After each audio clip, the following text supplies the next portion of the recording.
Sejam todos bem-vindos. Vamos dar continuidade aos nossos estudos de fósforo, né?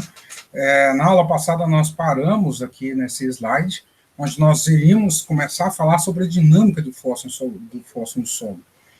Esse esquema aqui foi proposto pelo professor Novaes, então tem no livro dele, tem no livro da Sociedade Brasileira de Ciências do Solo.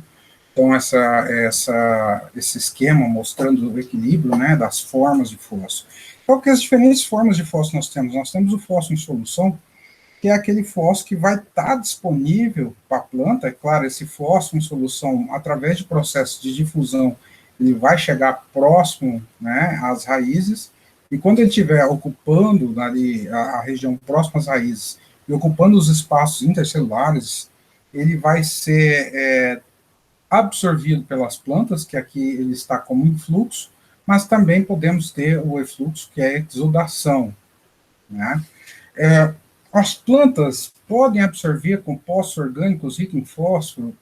Isso aqui ainda é uma interrogação. Nós sabemos que, por exemplo, aminoácidos, as plantas conseguem absorver aminoácidos, né, e até alguns cátions quelatizados, mas aí fósforo orgânico aí já é uma interrogação. Mas é claro, os resíduos das plantas mortas, elas são fontes de fósforo orgânico que após decomposição pela microbiota vai compor a matéria orgânica, a fração orgânica. E aí os processos de mobilização e mineralização, eles são muito comuns, muito semelhantes com o nitrogênio, vocês devem ter visto lá com o nitrogênio, que o equilíbrio entre mineralização e mobilização está muito entre a relação carbono-nitrogênio, e aqui, para o fósforo, é semelhante, a relação carbono-fósforo. Né? Então, a gente vai ter uma mineralização quando nós tivermos um resíduo rico em fósforo, né? E quando o nosso resíduo for pouco em fósforo, pode ocorrer até imobilização, ou seja, quando o nosso resíduo é pouco em fósforo, a microbiota vai se desenvolver naquele resíduo, e o pouco de fósforo que tiver ali, a microbiota vai usar para o seu desenvolvimento, e quando você fizer a adubação fosfatada, a microbiota vai mobilizar um pouco daquele fósforo disponível para ela continuar o desenvolvimento, porque os micro-organismos precisam de fósforo pelas mesmas justificativas que as plantas, né? O fósforo é essencial para o metabolismo do micro-organismo. É claro que se aí o resíduo, né, nossa palhada, tiver uma relação fósforo-carbono mais baixa, a gente vai ter uma tendência ao processo de mineralização. Eu tenho esse dado, inclusive, da dissertação da tese da Cássia, de uma orientada minha, que defendeu o ano passado, e aí, mais para frente, eu passo para vocês, né? Então, quando o fósforo é mineralizado lá da matéria orgânica, ele volta para o fósforo em solução. Esse fósforo em solução, ele pode precipitar com cálcio, que é o que a gente chama de retrogradação, ou ele pode ser solubilizado novamente, e esse processo de solubilização, retrogradação, vai depender muito da atividade de fósforo e da atividade de outros íons no solo, como também aí nós temos o cálcio, o manganês, o ferro e o alumínio. Já em relação à superfície dos colóides do solo, inicialmente esse fósforo, quando na solução do solo, ele é retido, né, na superfície dos colóides por um processo de adsorção não específica, então a adsorção de esfera externa, é uma interação eletrostática, e aí quando você tem uma interação eletrostática, o fósforo em solução está em equilíbrio com esse fósforo lábil. E aqui nós temos uma teoria, né, na verdade, uma nomenclatura, um conceito muito importante que está aqui nessas letras aqui. O fósforo em solução, aqui a letra I, ele é considerado o fator intensidade, é o quanto de fósforo nós temos em solução. Nós temos o fator quantidade, que é o fósforo retido na superfície dos colóides em equilíbrio com o fósforo em solução. E nós temos o fator capacidade, que é a capacidade que o nosso solo tem de manter constante o fósforo em solução. Então, esses fatores, intensidade, capacidade e quantidade, eles são de extrema importância para entender se o meu solo ele vai ser dreno, se ele vai funcionar como fonte, e qual é a capacidade, né, de processos de transformação. Mesmo porque o meu fósforo lábio, a reação de superfície, né, do ânion fosfato com a superfície dos colóides, essa reação pode envelhecer, e envelhecendo, você ocorre um processo de desidratação, e aí esse fósforo que estava ligado por interação eletrostática com a superfície dos nossos colóides, ele passa a se ligar à superfície dos colóides, compartilhando um oxigênio. E quando ele compartilha um oxigênio com a superfície dos colóides, ele passa a ser chamado de fósforo não lábio, né? Então, o NQ aqui, né, é o não lábio. E o fósforo também pode ser perdido por erosão, lixiviação, erosão principalmente, né? Isso aqui eu gosto de dizer que o plantio direto, quando ele chegou no Brasil, lá na década de 70 do século passado, ele foi levado para a região do sul do Brasil, do Paraná, com o intuito justamente de reduzir os problemas de erosão, que é os solos, na verdade, o relevo do Paraná é um relevo suave ondulado, e naquela época não se faziam terraços em nível, e aí você tinha muito problema de erosão, e é claro, né, aquele solo superficial erodido é onde estavam os fertilizantes, então você perdia toda a fertilidade do seu solo pela erosão. O fósforo pode ser lixiviado? Sim. Tivemos problemas no Brasil? Eu comentei na aula passada que o caso de Caruaru, nós tivemos esse problema. Mas, né, na região sob o bioma cerrado, na savana brasileira, não é um problema comum. Né? Na verdade, o nosso principal problema são as perdas por absorção, né, e as perdas por precipitação, que aqui está indicado retrogradação. Né? E aí, né, voltando à importância, né, da matéria orgânica, daqui a pouco nós vamos falar. Esse gráfico aqui ele demonstra as formas que pode ocorrer de fósforo no solo, né, aqui em porcentagem, distribuição variando de 0,50 a 100, em função das variações de pH do nosso solo.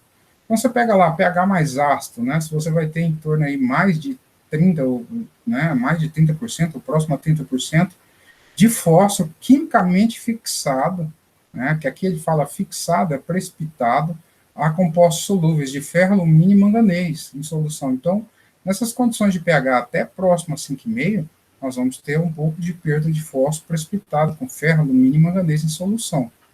Né? Agora, né, nós vamos ter uma proporção muito grande aqui de fósforo fixado à superfície dos colóides. Né?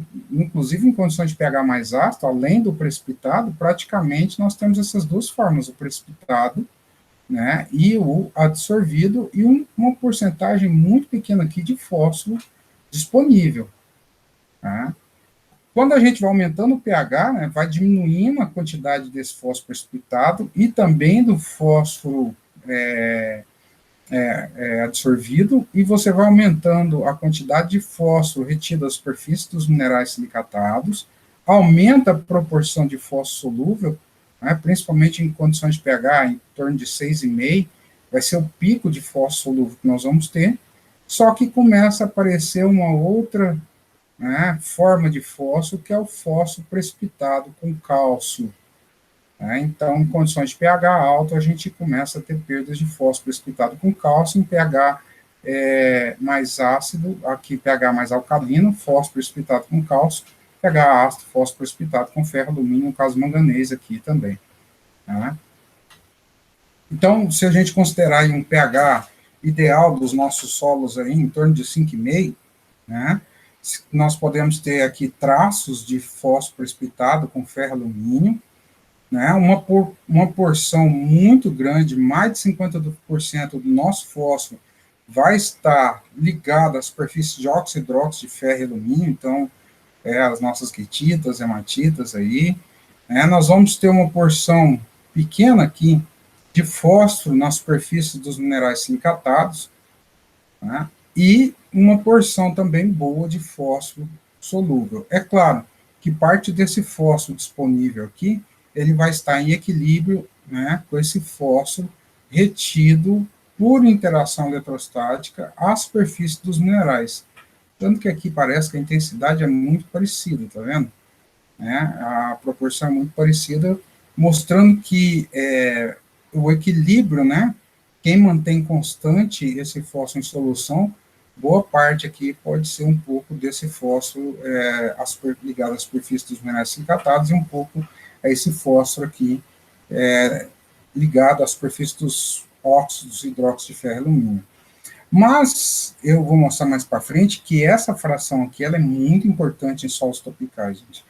Mesmo, né, em condições de pH 5,5, nós vamos ver que nós temos uma proporção grande, apesar que nós vemos lá, naqueles gráficos anteriores da aula passada, em torno aí de uma contribuição muito pouca de fósforo ligado a cálcio nas nossas condições de solos.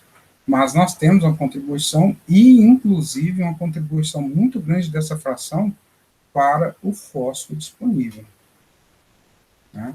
E uma contribuição importantíssima da biomassa microbiana. Isso aqui é uma figura do livro do professor Siqueira e Fátima, 2006, Microbiologia do Solo, em que, né, levando em consideração as várias dinâmicas entre, né, a adição de fertilizantes minerais, adubação orgânica, os processos de absorção, os processos de adsorção e desorção, os processos de mobilização e mineralização, a microbiota, ela consegue, né, movimentar todo esse processo aqui e consegue ciclar de 16 a 50 quilos por hectare ano de fósforo. Nós vamos ver lá mais para frente, por exemplo, vamos falar da soja, que é um valor que eu lembro. A soja, ela pode, ela exporta em torno de 10 a 15 quilos por hectare de P2O5. Né? Então, por tonelada de grãos produzidos. Então, se a gente pensar em 4 toneladas, nós estamos falando em torno de 60 kg de P2O5. 60 kg de P2O5 significa que, se eu tiver um sistema equilibrado, eu posso, simplesmente pela eficiência da ciclagem de nutrientes, reduzir em muito a quantidade de fertilizante aplicado. Mas eu preciso desse sistema aqui, ó, altamente eficiente. Então, eu preciso que a ciclagem do fósforo seja altamente eficiente e que eu tenha uma redundância funcional da ciclagem de fósforo no meu solo, para que o meu solo seja resiliente, em função de entradas e saídas, e para que eu use o mínimo possível de fertilizantes fosfatados. E isso é muito importante por 2 fatores. Primeiro, na indústria de fertilizantes fosfatados, ela utiliza energia não renovável. Né? Nós temos uso de petróleo, nós temos o uso da energia elétrica, então, se você está utilizando menos fertilizantes fosfatados, você está gastando menos energia. Se você está gastando menos energia, você está preservando mais o meio ambiente, né? Do ponto de vista de inserção de fontes de energia externa, né, no seu sistema produtivo. E também, né, as minas de matéria-prima para produção de fertilizantes fosfatados, aqui no nosso país, que nós temos concentrado aqui na região do Brasil Central, nós temos em Catalão, nós temos em Patos de Minas, nós temos em Araxá, Uberaba, Jacupiranga, em São Paulo. Então, se pegar as principais minas, as informações que nós temos é que elas possuem aí em torno de 30, 35 anos de vida útil. Tem alguns trabalhos que relatam aí até 40 anos de vida útil. Aí você fala, pô, mas 40 anos é muita coisa. Eu falo, gente, 40 anos não é muita coisa. 40 anos é muito pouco tempo de vida útil. E nós temos um outro fator complicador, é que não vai acabar de uma vez. Né? Então, você tem uma redução gradativa da eficiência dessas minas, né? E aí o que acontece é que, de acordo com o que for reduzindo a oferta de fertilizante fosfatado no mercado, vai aumentando a demanda. Na verdade, a demanda é a mesma, né? Mas se reduz a oferta, vai aumentando o preço, né? E nós temos um problema muito sério. Nós temos que aumentar a produtividade, né, agrícola para a gente conseguir manter alimentado o mundo, né? Mas principalmente alimentado o nosso povo, né? E isso é muito problemático, porque se o fertilizante ficar caro, né? O primeiro setor que vai sentir dentro da agricultura são os pequenos produtores. E se você pegar o que você come durante o dia todo, se você pegar lá, você utiliza muito leite, muito lácteos, você utiliza muita fruta, muita verdura, né? E aí, quando você parte para grãos, arroz, feijão, soja, a gente usa óleo, né? E carne, que aí sim depende da soja, do milho, que seja, para a produção de proteína animal. Mas se você for ver, bovinocultura de leite, suinocultura, avicultura, horticultura, fruticultura, são tudo pequenos produtores. Então, assim, o grosso do que você come, que está no seu prato, na sua mesa, no dia a dia, são pequenos produtores, né? E os pequenos produtores são os primeiros a sentirem a redução da oferta de uma matéria-prima que é essencial para a produtividade, para a produção agrícola. Então, aumentar a eficiência do uso do fertilizante é muito importante, né? Justamente para a gente reduzir o aporte e a gente aumentar essa vida útil aí dessas minas. É claro, nós podemos ter a descoberta de novas minas, né, como já temos, né, ali na região de Arcos, na região central de Minas Gerais, divisa da região central, sul, Triângulo Mineiro ali, em Minas, tem uma mina de fosforita, mas que as últimas informações que eu tenho que ainda não estão em fase de estudos, de exploração de uso daquela fosforita. Bom, e aí eu coloquei essa dinâmica aqui, porque isso aqui é um trabalho estatístico de análise fatorial exploratória de 4 anos de fracionamento de fósforo no latossolo vermelho. E aí nós temos as várias frações de fósforo, você vê aqui o fósforo ocluso, o fósforo não lábil, o fósforo lábil, o fósforo disponível, e as correlações existentes e a significância dessas correlações. É claro, né, o fósforo ocluso tem uma correlação de 1% com todo o fósforo ocluso, mas você tem uma contribuição muito grande aqui, ó, da forma de fósforo lábil, né, tanto, né, você tem um equilíbrio, uma correlação em ambos os sentidos do fósforo lábil com fósforo ocluso. Também, né, do fósforo ocluso aqui com fósforo disponível, né, mas o fósforo pouco lábil, né, não, para as condições dos nossos solos, não se correlaciona, então você não tem uma correlação dessa fração pouco lábil com o nosso fósforo direto, uma correlação direta com o fósforo ocluso. Mas você pode ter uma relação direta através do fósforo não lábil com fósforo lábil, e aqui você tem a perda. Isso significa que esse processo, né, de absorção específica, ou mesmo aqui no caso de precipitação com ferro e alumínio, depende, né, dessas perdas de precipitação, depende do fósforo lábil. Isso é um indicativo que parte desse fósforo aqui realmente seja uma maior porcentagem do fósforo precipitado com ferro e alumínio. Porque se fosse fósforo absorvido, você poderia ter uma correlação mais significativa. Então, para as condições do nosso estudo, com uma chance muito grande de a gente afirmar que parte desse fósforo de não lábil está, ou moderadamente pouco lábil, ou moderadamente lábil, está correlacionado com fósforo precipitado com ferro alumínio ou a compostos orgânicos de alto peso molecular. Tanto que você vê aqui que a fração orgânica ela tem uma correlação mais alta do que a fração inorgânica. Né? Aqui a fração orgânica, né, a gente vê que também tem uma correlação muito alta com a fração, como é que fala? Com a fósforo lábil e o inorgânico menor. A gente sempre fica aqui, o caso no inorgânico tem uma contribuição menor em relação à fração pouco lábil. Aí isso talvez é muito fácil de explicar porque o fósforo orgânico lábil está ligado a compostos de baixa recalcitrância, então eles são facilmente degradados, então pode estar, né, ter uma correlação mais alta aqui, né? Na verdade, ambos, né, fósforo orgânico explicam mais. Só que o nosso fósforo disponível aqui, ó, que é o fósforo, né, que explica 72% da variação do nosso fósforo em solução, ele, né, tem uma correlação muito alta aqui com fósforo de baixa labilidade, baixa, pouca, moderada labilidade, com fósforo ocluso, né, e o fósforo lábil pouco contribui para as nossas condições de solo.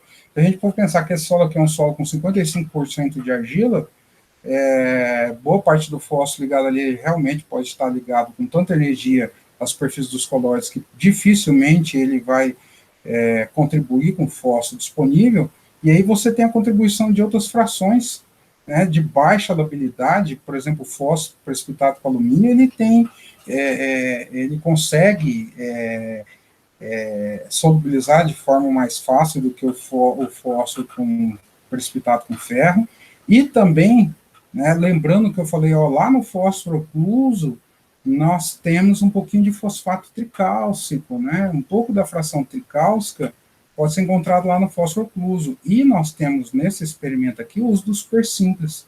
Então, com o uso do super simples, nós temos uma contribuição muito grande dessa fração.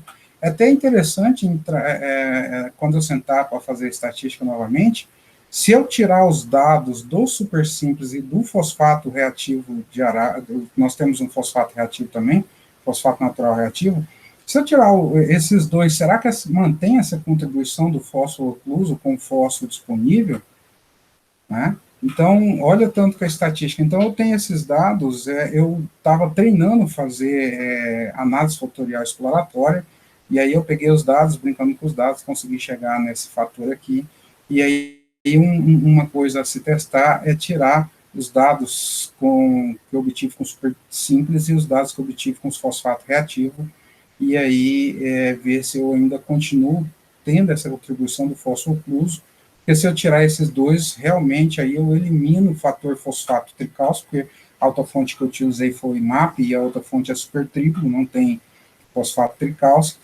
E aí, se eu tirar essas fontes de fosfato tricálcico, se eu conseguir reduzir a significância ou mesmo a contribuição desse fósforo ocluso por fósforo disponível, aí realmente eu vou estar falando que o fósforo tricálcico, que compõe o super simples, e o fosfato reativo, eles têm, né, ele é detectado pelo fósforo ocluso e ele consegue contribuir.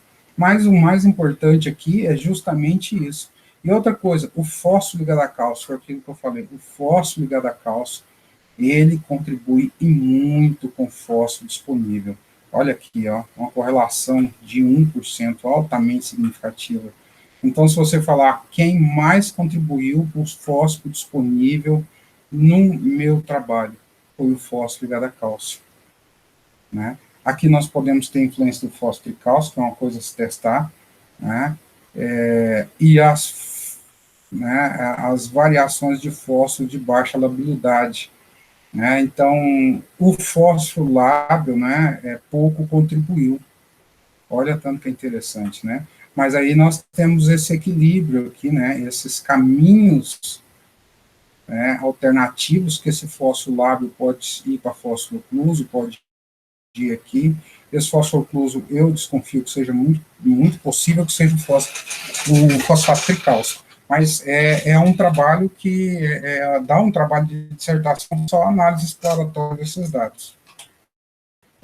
E aí, essa figura aqui, ela vem ajudar a explicar muito daquilo que eu falei, daquelas imagens que eu falei anteriormente lá na aula passada, sobre os nossos solos argilosos, eles serem mais dreno do que fonte. Aqui, nesse gráfico, ele mostra o seguinte, aqui o grau de intemperismo do solo, né, e aqui o grau de grandeza, né, de fonte e dreno. Então, o que acontece? Solos pouco intemperizados, eles são mais fonte de fósforo do que dreno. À medida que eu vou, né, trabalhando com solos mais intemperizados, à medida que vai aumentando o intemperismo, na verdade, à medida que os nossos solos, eu passo a trabalhar com solos mais intemperizados, eu vou aumentando o fator dreno de fósforo do meu solo e reduzindo o fator fonte de fósforo do meu solo. E aí eu volto para essa figura aqui para mostrar justamente isso, né? O meu solo altamente intemperizado, esse é um latossolo, eu tenho uma pouca contribuição da minha fração lábil aqui, né? E, na verdade, aqui, ó, para minha fração lábil chegar a contribuir para o meu fósforo disponível, tem que ser transformado, tem para contribuir mais significativamente, ou ele tem que reduzir solubilidade para fósforos de moderada a pouca labilidade, ou se não, né, se transformar em fósforo precipitado. Então, esse caminho aqui, ó, ele está sendo muito importante. Os processos de transformação envolvidos aqui, eles são muito importantes, porque aqui você tem uma contribuição, né? Aqui você tem uma outra contribuição, mas o meu fósforo precipitado com cálcio, né, ele está sendo muito importante. Né? E o mais interessante é que os altos teores de fósforo precipitado com cálcio eu encontrei nas áreas com MAP, né? E o meu solo, ele desse estudo, é um solo riquíssimo em cálcio, tem os teores de cálcio muito alto, e pode explicar um pouco da precipitação do fósforo, do anilfosfatado, do fosfato do MAP com cálcio, e pode explicar. Isso aqui é outra hipótese. Eu posso testar essa hipótese em estatística. Se eu tirar o MAP, será que eu diminuo essa contribuição aqui? Isso aqui é estatística com todas as fontes. Se eu tirar o MAP, o que acontece? Se eu tirar o fosfato reativo e o super simples, o que acontece com isso daqui? São hipóteses até testadas. Né? Então, é justamente isso. Eu estou trabalhando com solo altamente intemperizado, então ele é muito mais dreno do que fonte de fósforo. E aqui é um esquema que o professor Novaes, ele utiliza muito, e vários pesquisadores na área de fertilidade do solo, eles colocam muito, faz algumas correlações, né, das relações entre o fósforo com o solo e o fósforo em solução. Lembra lá que eu falei dos fatores intensidade, quantidade, né, capacidade e o fósforo não lábil? Né? Então, o fator intensidade é o meu fósforo em solução. O fator capacidade é o diâmetro desse cano que liga essa caixa do fósforo intensidade com o fósforo quantidade. Se o diâmetro do meu solo é muito intemperizado, né, pode ser que eu tenha um diâmetro aqui alto, né? Se o meu solo é muito argiloso, eu tenho um diâmetro alto. Mas se ele for altamente intemperizado, a minha caixa aqui também vai ser alta, e essa caixa aqui também vai ser alta. Né? Então, o ladrão aqui, ó, esse ladrão aqui vai ser alto.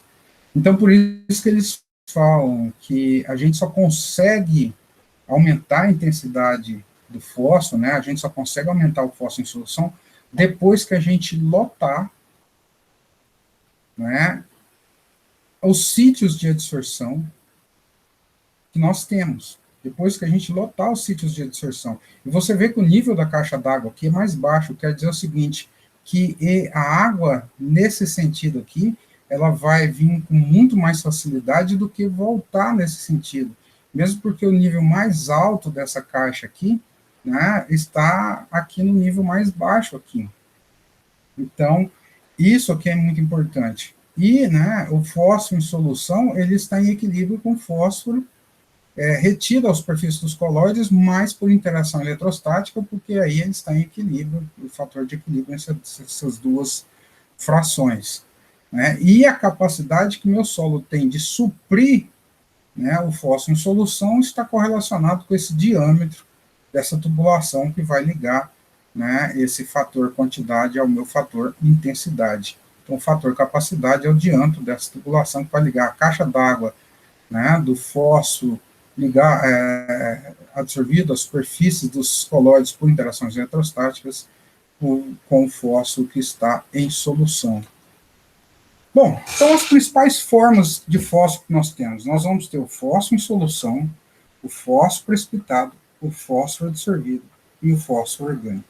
Então, na próxima aula, nós vamos dar continuidade a partir desse ponto e nós vamos ver as diferentes formas de fósforo no solo. Né? Vamos falar posteriormente da adubação fosfatada, né, e das fontes de fertilizantes fosfatados. Então, até a próxima aula, não deixem de estudar, né, a recomendação do livro de fertilidade do solo, capítulo de fósforo, inclusive o autor principal é o professor Novaes e os seus colaboradores. É obrigatória a leitura, boa leitura, bom estudo e até o nosso próximo encontro.